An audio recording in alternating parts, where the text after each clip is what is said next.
Hai semua, hari ini kita akan mempelajari satu tajuk yang sangat menarik, iaitu ayat majmuk pancangan relatif.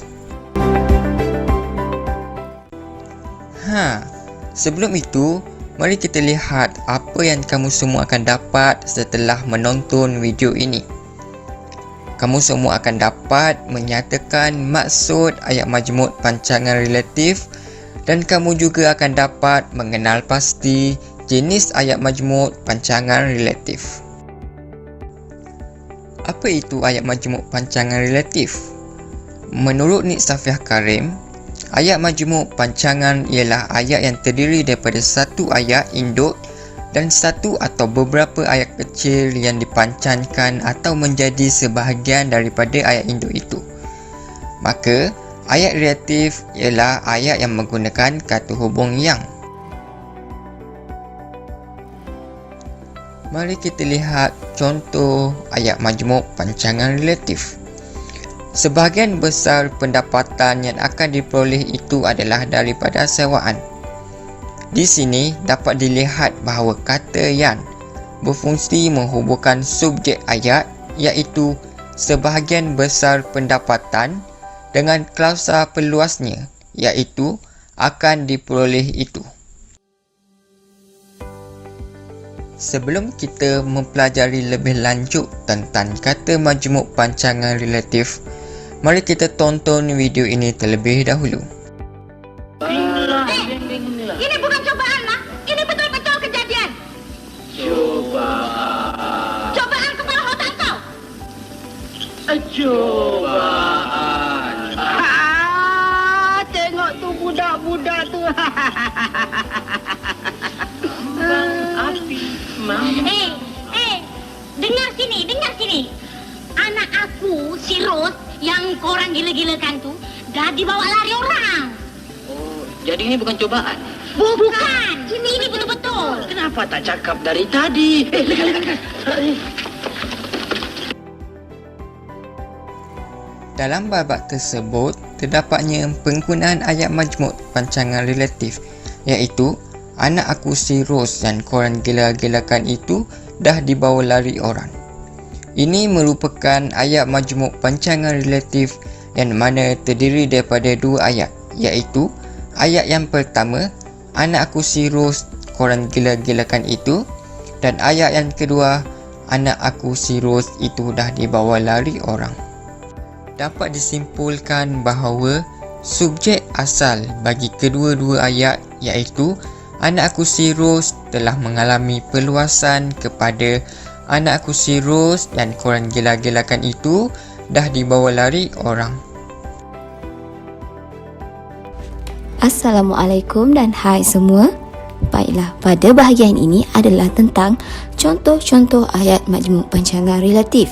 Terdapat dua bahagian di sini. Dan yang pertama adalah klausa tak bebas yang menjadi penerang kepada frasa nama objek. Mari kita mulakan dengan contoh yang pertama.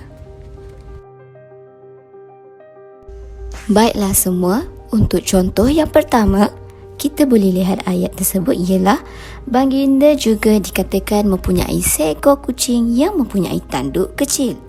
Okey, ayat ini terdiri daripada dua ayat ataupun dua klausa. Yang pertama, baginda juga dikatakan mempunyai seekor kucing, dan ayat yang kedua, kucing itu mempunyai tanduk kecil. Kata kucing pada ayat kedua akan digugurkan kerana berulang dan akan digantikan dengan kata hubung relatif yang. Mari kita mulakan.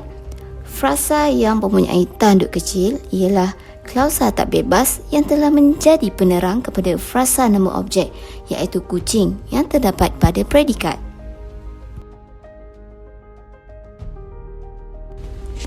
Mari kita lihat pada contoh yang kedua. Sombong dan angkuh adalah sifat yang menyebabkan syaitan yang asalnya makhluk mulia tersingkir dari syurga. Ayat yang pertama, sombong dan angkuh adalah sifat. Dan ayat yang kedua, sifat itu menyebabkan syaitan yang asalnya makhluk mulia tersingkir dari syurga. Okey, kata sifat pada ayat kedua akan digugurkan kerana berulang dan digantikan dengan kata hubung relatif yang. Jenis ayat majmuk pancangan relatif yang seterusnya adalah klausa bebas plus ayat pasif. Contoh 1. Ahmad mendapat jawatan itu akan berasa terhutang budi kepada menteri yang melantik beliau ke jawatan berkenaan. Mari, ayat majmuk relatif di atas terdiri daripada dua klausa. Ayat pertama, Ahmad mendapat jawatan itu berasa terhutang budi kepada menteri. Ayat kedua, beliau dilantik oleh menteri ke jawatan berkenaan. Ayat kedua merupakan ayat aktif. Baiklah, dalam proses mengubahnya kepada ayat relatif, ayat kedua mesti diubah menjadi ayat pasif terlebih dahulu. Untuk penukaran ayat aktif kepada ayat pasif, ianya berlaku seperti beliau dilantik oleh menteri ke jawatan berkenaan. Apabila ditukarkan kepada ayat pasif, menteri melantik beliau ke jawatan berkenaan. Kemudiannya, ayat pasif itu akan dipanjangkan pada klausa bebas. Ahmad mendapat jawatan itu berasa terhutang budi kepada menteri dan menteri melantik beliau ke jawatan berkenaan. Oleh sebab itu, kata menteri itu berulang, maka kata menteri akan digugurkan dan digantikan dengan kata hubung relatif yang. Dengan demikian, terhasillah ayat majmuk pancangan relatif yang mengandungi ayat pasif.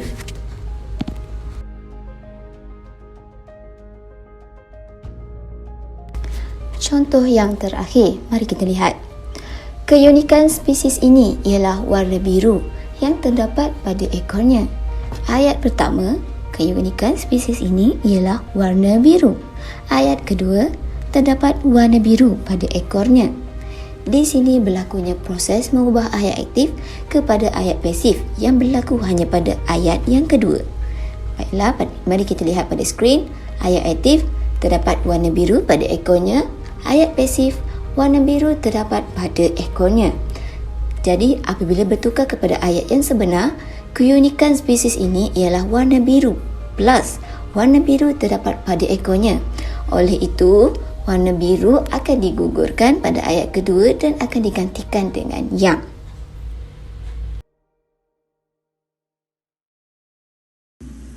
Jom kita ke aktiviti yang seterusnya. Sebelum kita mengakhiri topik ini, mari jawab kuis di Word Wall sebagai latihan pengukuhan. Adakah anda sudah bersedia? Sebelum menjawab kuis, anda dikehendaki untuk mengimbas kod QR yang tertera di paparan skrin ini untuk memulakan kuis. Selamat menjawab semua!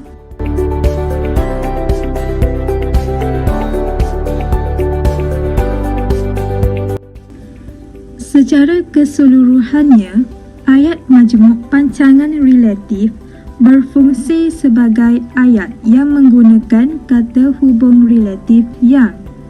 Ayat relatif juga dikenali sebagai ayat peluas kerana klausa relatif berfungsi meluaskan frasa subjek atau frasa predikat.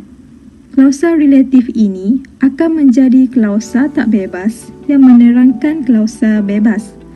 Ayat majmuk pancangan relatif terbahagi kepada dua jenis, iaitu peluasan subjek dan peluasan predikat. Oleh itu, diharapkan semua yang menonton video ini dapat memahami topik berkaitan ayat majmuk pancangan relatif dan mengaplikasikan pengetahuan serta ilmu ini dalam kehidupan kita. Sampai sudah kita ke penghujung topik pada kali ini. Semoga ilmu baharu ini dapat dipelajari oleh anda semua dan praktikkan ilmu tersebut dalam perbualan harian. Biasakan yang betul, betulkan yang biasa. Sekian, terima kasih.